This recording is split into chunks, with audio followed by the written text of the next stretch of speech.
राधे राधे दोस्तों, राधे राधे दोस्तों। आज मैं आप लोगों को नवरात्रि के 9 देवियों के बारे में उनकी कथा सुनाने जा रही हूँ। आप लोग अंतिम तक अवश्य सुनिएगा। बोलिए सच्चे दरबार की जय, माता रानी की जय जय।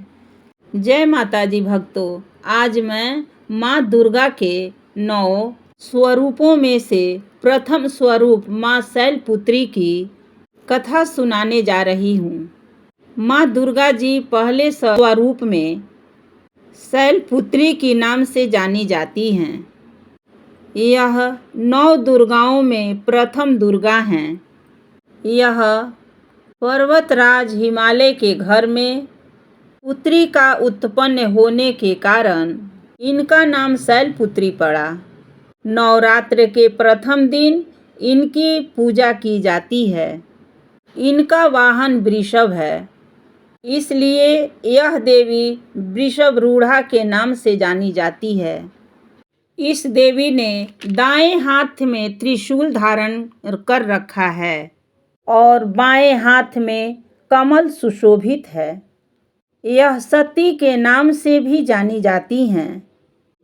एक बार की बात है, जब सती के पिता प्रजापति दक्ष ने जब यज्ञ किया था तो उन्होंने सभी देवताओं को आमंत्रित किया था, पर भगवान भोलेनाथ को आमंत्रित नहीं किया। जब सती सुनी कि उनके पिता दक्ष यज्ञ कर रहे हैं तो वह जाने के लिए व्याकुल हो उठी। तो शंकर जी ने मना किया कि सारे देवताओं को आमंत्रित किया है, पर उसमें हमें आमंत्रित नहीं किया गया है।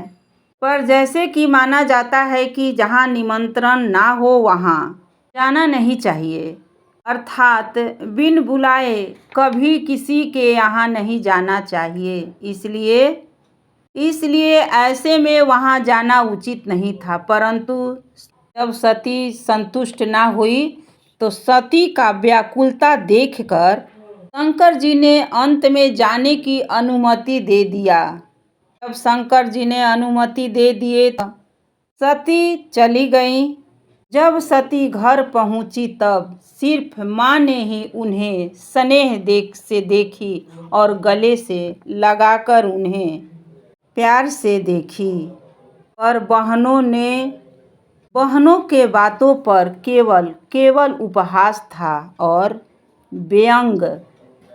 व्यंग के भाव थे और उसके अलावा कुछ न था।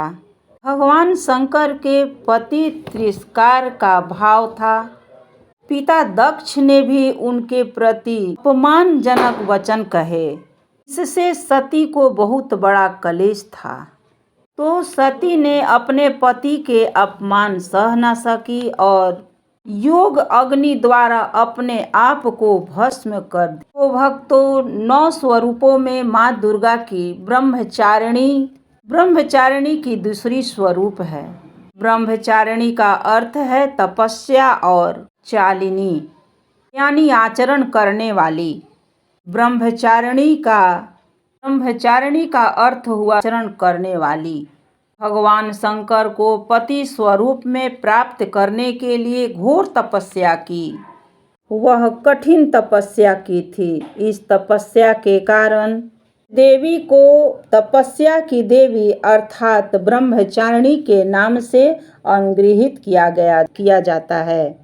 1000 वर्ष तक इन्होंने फल फूल खाकर रही और 100 वर्ष तक जमीन पर रहकर साग खाकर निभाए। कुछ दिनों तक तो बिल्कुल उपवास की और खुले आकाश के नीचे वर्षा और धूप में घोर कष्ट सही। 3000 वर्ष तक सूखे हुए बेलपत्र खाकर रही और भोलेनाथ की आराधना करती रही। उसके बाद उन्होंने बेलपत्र खाना छोड़ दिया। कई सालों तक निराहार निर्जल कर तपस्या करती रही तो खाना छोड़कर देने के कारण, पानी छोड़ देने के कारण इनका अपर्णा भी नाम पड़ गया। इस तपस्या के कारण देवी का शरीर बिल्कुल पतली दुबली और काली पड़ गई। तब देवता, ऋषि, सिद्धगण, मुनि सभी ने ब्रह्मचारिणी की तपस्या को अद्भुत पुण्यकृत बताया।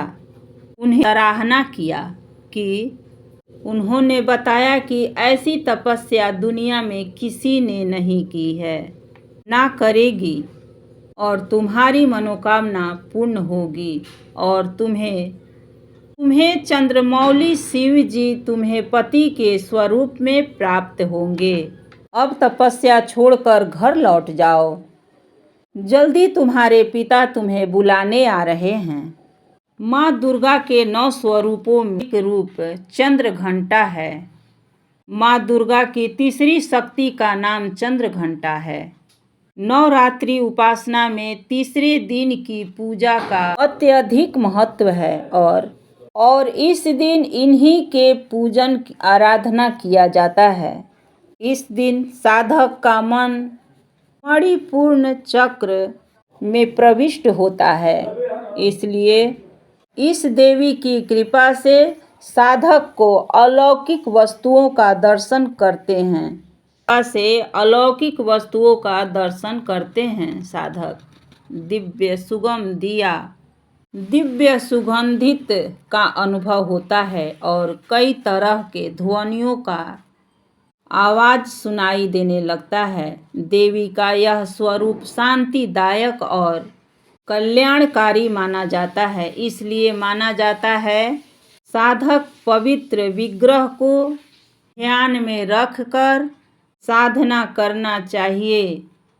इसका ध्यान हमारे यह लोक और परलोक दोनों के लिए कल्याणकारी है और संतति देने वाला है। इस देवी की मस्तक पर घंटे के आकार का आधा चंद्र है, इसलिए इस देवी को चंद्रघंटा भी कहा जाता है। इनकी शरीर के रंग सोने के समान चमकीला है। इस देवी के 10 हाथ हैं।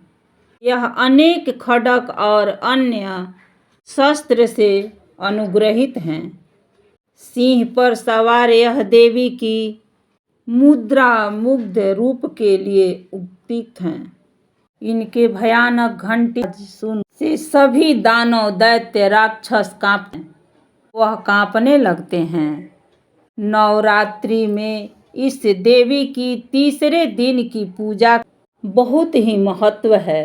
इस देवी की कृपा से साधक को अलौकिक वस्तु का दर्शन होता है। इन्हें दिव्य सुगंधित का अनुभव होता है और कई तरह के ध्वनियाँ सुनाई देने लगता है। इस घड़ी में क्षण में साधक को बहुत सावधान रहने की आवश्यकता है। इस देवी की आराधना से साधक को निर्भयता, वीरता और सौम्यता की विकास होती है। इसलिए हमें चाहिए कि मन, वचन और कर्म के साथ ही शुद्ध और पवित्र होकर इन चंद्रघंटा के पूजा करनी चाहिए। इससे सारे कष्टों से मुक्त होकर साधकों को परम पद के अधिकारी बन जाते हैं। यह देवी कल्याणकारी हैं। भक्तों, नवरात्र के चौथे दिन माँ कुष्मांडा देवी की स्वरूप की पूजा की जाती है। इस दिन साधक का मन आहत चक्र में अवस्थित होता है। इस नवरात्रि में चतुर्थ दिन माँ दुर्गा देवी कुष्मांडा के रूप में पूजा की जाती है। अपनी मंद हंसी के द्वारा ब्रह्मांड को उपवन करने पर इस देवी को कुष्मांडा कहा गया है। जब सृष्टि नहीं थी, चारों तरफ अंधकार ही अंधकार था, तब इन देवी ने अपने हाथ से ब्रह्मांड की रचना की थी, इसलिए इन्हें आदि स्वरूपा या आदि शक्ति कहा गया है। इन देवी की 8 भुजाएं हैं, इसलिए अष्टभुजा कहलाई। इसके 7 हाथों में क्रमशः कमंडल, धनुष, बाण, कमल पुष्प, अमृत पुंज, कलश, चक्र तथा गदा है और 8वें हाथ में सभी रिद्धियों सिद्धियों को देने वाली जप माला है। इस देवी का सवारी सिंह है और इन्हें कोहड़े की बलि प्रिय है, यानी कुसुमांडा संस्कृत में कहा जाता है, इसलिए इस देवी को कुसुमांडा कहा जाता है। इस देवी का वास सूर्य मंडल लोक में है। सूर्य लोक में रहने की शक्ति क्षमता केवल इन्हीं में है, इसलिए इनकी शरीर की कांति और प्रभाव सूर्य की भांति तेज है। इनके ही भांति 10 दिशाएं अलौकिक है। ब्रह्मांड के सभी वस्तुएं और प्राणी में इन्हीं का तेज व्यक्त है, इसलिए नवरात्र के चौथे दिन चंचल और पवित्र मन से पूजा करना चाहिए। इनका पूजा करने से शोक और दुश्मन का नाश होता है और आयु, यश, बल, सुख की प्राप्ति होती है। यह देवी अत्यंत सेवा और भक्ति से प्रसन्न होकर वर देती हैं। इनकी भक्ति से साधकों को सुगमता से वर प्राप्त होता है। यह देवी आदि व्याधि रोगों से मुक्त कराती है, सुख, समृद्धि, उन्नति प्राप्त करती है। इसलिए इस देवी की पूजा साधकों को मन चित्त लगाकर भक्ति पूर्वक करना चाहिए। भक्तों, 5वां दिन माँ स्कंद माता की उपासना होती है। 5वां दिन स्कंद माता की पूजा की जाती है। यह मोक्ष की द्वार खोलने वाली देवी माता यह सुखदाई है। माँ अपने भक्तों की इस समस्त इच्छाओं को पूरी करती है। इस देवी की 4 भुजाएं हैं। दाईं ओर की ऊपर वाली भुजा से स्कंद को गोद में पकड़े हुए हैं तथा नीचे वाली भुजा में कमल का पुष्प है। बाएं तरफ ऊपर वाली भुजा में वरद मुद्रा है और नीचे वाली भुजा में कमल पुष्प है। यह पहाड़ों पर रहकर सांसारिक जीवों का नव निर्माण करने वाली स्कंद माता नवरात्रि में 5वें दिन यह देवी की पूजा अर्चना की जाती है। कहते हैं कि इनकी पूजा याचना से मूढ़ भी ज्ञानी हो जाता है। स्कंद कुमार कार्तिकेय की माता के कारण इन्होंने स्कंद माता से अभिगृहित है। कहा गया है कि इनके विग्रह में भगवान स्कंद बाल स्वरूप में विराजित हैं। इन देवी का 4 भुजाएं हैं। यह दाईं वाली ऊपर की भुजा में स्कंद को पकड़े हुए हैं, नीचे वाली भुजा में कमल पुष्प है, बाईं तरफ ऊपर वाली भुजा में वरद मुद्रा है और नीचे वाली भुजा में कमल पुष्प है। इनका वर्ण बिल्कुल शुभ्र है। इनका आसन कमल पुष्प पर विराजमान है, इसलिए इन्हें पद्मासना भी कहा जाता है। सिंह इनका वाहन है। शास्त्रों में इनका भरपूर महत्व बताया गया है। इनकी उपासना से भक्तों का सारी इच्छाएं पूरी हो जाती है। भक्तों को मोक्ष मिलता है। सूर्य मंडल की अधिष्ठात्री देवी होने के कारण इनका उपासक तेज और कांतिमय होता है। अतः मन को एकाग्र रहकर, मन को पवित्र कर इन देवी की आराधना पूजा करनी चाहिए। भक्तों को भवसागर से पार करने वाली भक्तों को भवसागर से पार करने की कठिनाई नहीं होती है और मोक्ष मार्ग सुलभ हो जाता है। यह देवी विद्वानों और सेवकों को पैदा करने वाली है शक्ति है। यह यानी चेतना का निर्माण करने वाली शक्ति है। कहा जाता है कालिदास द्वारा रचित महारघुवंशम मेघदूत रचनाएं स्कंद माता की कृपा से हुई थी। इन्हीं की कृपा से संभव हुई है। भक्तों, माता दुर्गा की छठे स्वरूप का नाम माँ कात्यायनी है। उस दिन साधक का मन आज्ञा चक्र में स्थित होता है। योग साधना में यह आज्ञा चक्र का अत्यंत महत्वपूर्ण स्थान है। इनकी उपासना और आराधना से भक्तों को बड़ा ही सुगम और जल्द ही आसानी से मोक्ष, धर्म, अर्थ, काम चारों प्राप्ति हो जाती है। उसके रोग, शोक, भय, संताप नष्ट हो जाते हैं। उनके जन्मों जन्म के पाप नष्ट हो जाते हैं।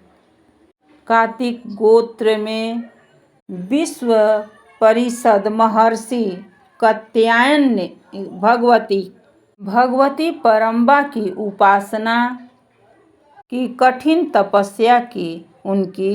उनकी इच्छा थी कि उनको पुत्री प्राप्त हो। माँ भगवती ने उनके यहाँ, उनके घर पुत्री स्वरूप में स्वयं जन्म लिया, अवतरित हुई। इसलिए यह देवी कात्यायनी कहलाई। इनका गुण अत्यंत अधिक सौंदर्य है। इसलिए यह कहा जाता है वैज्ञानिक युग में माता कात्यायनी का महत्व सर्वाधिक हो जाता है। इनकी कृपा से सारे मनोकामना पूर्ण होती है। यह बैजनाथ स्थान पर प्रकट हैं। उनकी पूजा की जाती है। माँ कात्यायनी अमोघ फल प्रदायिनी है। भगवान कृष्ण को पति के स्वरूप में पाने के लिए ब्रज की गोपियों ने इनकी पूजा की थी। इसलिए यह ब्रजमंडल के अधिष्ठात्री देवी कहलाती हैं। यह अधिष्ठात्री देवी प्रसिद्ध हैं। यह अत्यंत भव्य और दिव्य हैं। यह स्वर्ण के समान चमकीली हैं और भास्वर हैं। इनकी 4 भुजाएं हैं। दाहिनी तरफ की दाहिने हाथ में ऊपर वाला अभय मुद्रा है और नीचे वाली हाथ वर मुद्रा है। माता की बाईं तरफ वाली ऊपर हाथ में तलवार है और नीचे वाली हाथ में कमल के फूल से सुशोभित है। इनका वाहन सिंह है। इनकी आराधना और उपासना से भक्तों को आसानी से धर्म, अर्थ, काम, मोक्ष की प्राप्ति हो जाती है और उनके रोग, शोक नष्ट हो जाते हैं, पाप नष्ट हो जाते हैं, जन्मों जन्म के समस्त मुक्ति मिल जाती है। इसलिए कहा जाता है कि इस देवी की आराधना पूजा करने से मनचाहा फल की प्राप्ति होती है, परम पद की प्राप्ति होती है। भक्तों, माँ के 9 स्वरूपों में से सप्तम स्वरूप का नाम कालरात्रि है।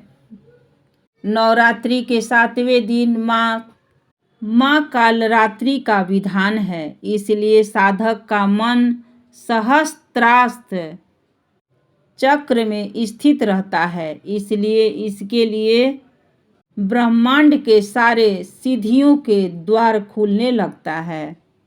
कहा जाता है कालरात्रि की उपासना करने से ब्रह्मांड की सारी सिद्धि के द्वार खुलने लगते हैं और तमाम असुरी शक्तियां उनकी नाम उच्चारण से ही भयभीत होकर भागने लगते हैं। उनके नाम से ही भयभीत होता है। यह दुर्गा की 7वीं शक्ति कालरात्रि के नाम से ही जानी जाती है। अर्थात इनकी शरीर की रंग काली अंधकार की तरह एकदम काला है, यह नाम से ही जाहिर है। इनका स्वरूप कितना भयभीत है। इनके सिर की बाल उजड़े और बिखरे हुए हैं और गले में विद्युत की तरह चमकने वाली माला स्फटिक अंधकारमय स्थितियों का विनाश करने वाली शक्ति है।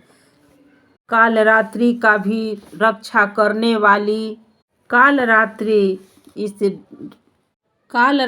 कहते हैं। इस देवी के 3 नेत्र हैं। यह तीनों ही नेत्र ब्रह्मांड के समान गोल है। इनकी सांसों से अग्नि निकलती रहती है। यह गधा की सवारी करती हैं।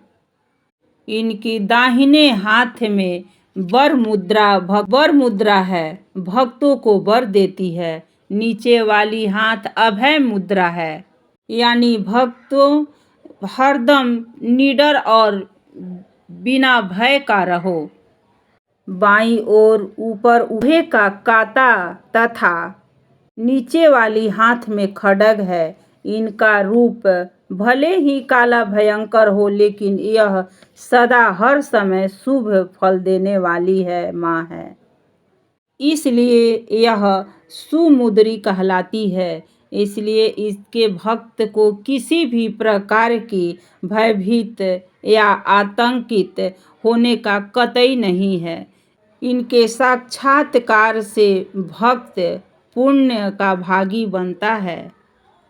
कालरात्रि की उपासना करने से सिद्धियों के दरवाजे खुलने लगते हैं और तमाम असुरी शक्तियाँ उसके नाम से ही भागने लगती हैं और भयभीत होकर भागने लगती हैं। इसलिए उनके भय से दानव, भूत, प्रेत, राक्षस उनके नाम से ही भाग जाते हैं। उनकी उपासना करने से सभी जन्मों के पाप नष्ट हो जाते हैं और मुक्ति मिल जाती है और परम सुख की प्राप्ति मिल जाती है। भक्तों, यह 9 दुर्गा अष्टम माँ के 8वीं शक्ति है। 8वीं शक्ति का नाम महागौरी है।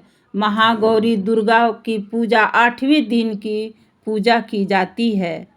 8वें दिन की पूजा में महागौरी का विधान है। नवरात्रि में 8वें दिन इनका रूप गौण वर्ण है और इनकी उपासना चंद्र, खड्ग और इनकी उपमा चंद्र, शंख और मुकुंदों की फूलों से दी गई है।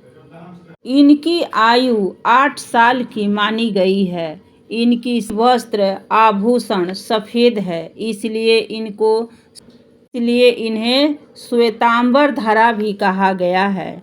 इनकी 4 भुजाएं हैं और वाहन वृषभ है, इसलिए इन्हें वृषारूढ़ा भी कहा गया है। इनका दाहिना हाथ ऊपर वाला अभय मुद्रा में है और नीचे वाली हाथ त्रिशूल धारण की है, वह वर मुद्रा है। इनकी पूरी मुद्रा बिल्कुल शांत है।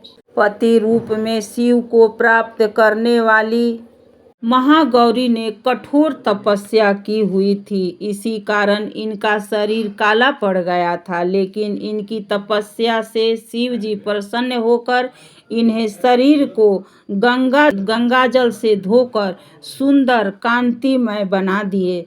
तब इनका रूप गौर वर्ण का हो गया, इसलिए यह महागौरी कहलाई। यह अमोघ फलदायिनी है। इनकी पूजा, आराधना, उपासना करने से सेवकों को, भक्तों को सभी पाप दोष नष्ट हो जाते हैं। पूर्व संचित पाप भी नष्ट हो जाते हैं। इनकी आराधना से अलौकिक सिद्धियां भी प्राप्त होती है।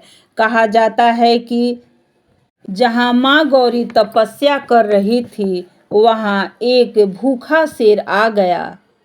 जब देवी को देखा तो उस शेर को और भी भूख बढ़ गया। लेकिन देवी तपस्या करती रह गई और देवी की तपस्या देखकर वह शेर वहीं बैठ गया। इस प्रतीक्षा में वह काफी कमजोर हो गया। देवी जब से उठी सिंह की दशा देख करके उन्हें बहुत दया आई, तो उन्होंने प्रसन्न से उसे अपना वाहन बना लिया, क्योंकि वह उनकी तपस्या एक तक उन्हीं को देखता रहा और स्वयं ही तपस्या कर बैठा। कहते हैं जो भी स्त्रियां भक्ति भाव से माँ की पूजा करती है, उनकी सुहाग की रक्षा स्वयं देवी करती हैं। भक्तों, नौ दुर्गा की नौवीं शक्ति का नाम सिद्धिदात्री है। यह सभी प्रकार की सिद्धियां देने वाली माँ है। नवरात्रि की 9वें दिन इस देवी की पूजा की जाती है। मान्यता है कि इस दिन शास्त्रीय विधि विधान से साधक को साधना पूजा करनी चाहिए। उन्हें सभी प्रकार की सिद्धि प्राप्त हो जाती है। इस देवी के दाहिने नीचे हाथ में चक्र और ऊपर वाली हाथ में गदा है। इनकी बाईं नीचे हाथ में शंख और ऊपर वाली हाथ में कमल का पुष्प है। इनका वाहन सिंह है। यह कमल पुष्प पर भी आसीन होती है। यह देवी अंतिम है। नवरात्रि में यह देवी हिमालय नंदा पर्वत पर इनका प्रसिद्ध मुख्य तीर्थ है। माना जाता है कि इनकी पूजा करने से बाकी देवी की उपासना स्वयं हो जाती है। यह देवी सर्व सिद्धियां प्रदान करने वाली है। उपासक साधक को इनकी उपासना साधना करने से कठिन कार्य शीघ्र हो जाती है, आसानी से हो जाती है। अडिमा महिमा गरिमा लहिमा प्राप्ति प्रक्रम विचित्र औचित्र यह प्रमुख सिद्धियां होती है। इसलिए इस देवी की सब मन से विधि विधान से आराधना पूजा करने से यह सभी सिद्धियां प्राप्त की जा सकती है। कहते हैं भगवान शिव ने इस देवी की कृपा से इन तमाम सिद्धियों की प्राप्ति किए थे। इस देवी की आराधना से ही शिव जी का शरीर आधा नारी हुआ था, इसलिए वह अर्धनारीश्वर के नाम से प्रसिद्ध हुए। इस देवी के दाहिने तरफ नीचे वाली हाथ में चक्र और ऊपर वाली हाथ में गदा, बाईं ऊपर वाली हाथ में कमल पुष्प, नीचे वाली हाथ में चक्र विराजमान है। विधि विधान से 9वें दिन की इन देवी की उपासना करने से सारी सिद्धियां प्राप्त होती है और इसकी साधना करने से लौकिक और परलौकिक सभी प्राप्त हो जाते हैं। सभी कामनाओं की पूर्ति माँ की कृपा से माँ की चरणों में शरणागत कर आराधना करने से निरंतर नियमित इस देवी की आराधना पूजन करने से सभी सिद्धियां प्राप्त की जा सकती है। इसलिए इस देवी की नियम निष्ठुर होकर करनी चाहिए, प्रेम से उपासना करनी चाहिए।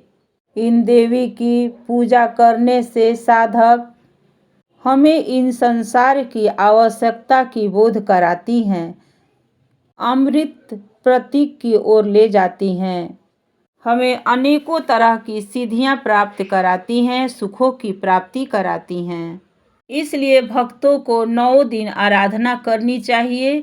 इन 9 देवियों की पूजा पाठ मन से, पवित्र से, दिल से, सच्चे मन से सिद्धि पूर्वक करनी चाहिए। यह करने से सभी मनोकामनाएं पूर्ण होती हैं, सभी सुखों की प्राप्ति होती हैं। अब देती हूँ इस कथा के साथ विराम। यह कथा अच्छी लगे तो इसे लाइक कीजिए, सब्सक्राइब कीजिए और शेयर कीजिए। धन्यवाद।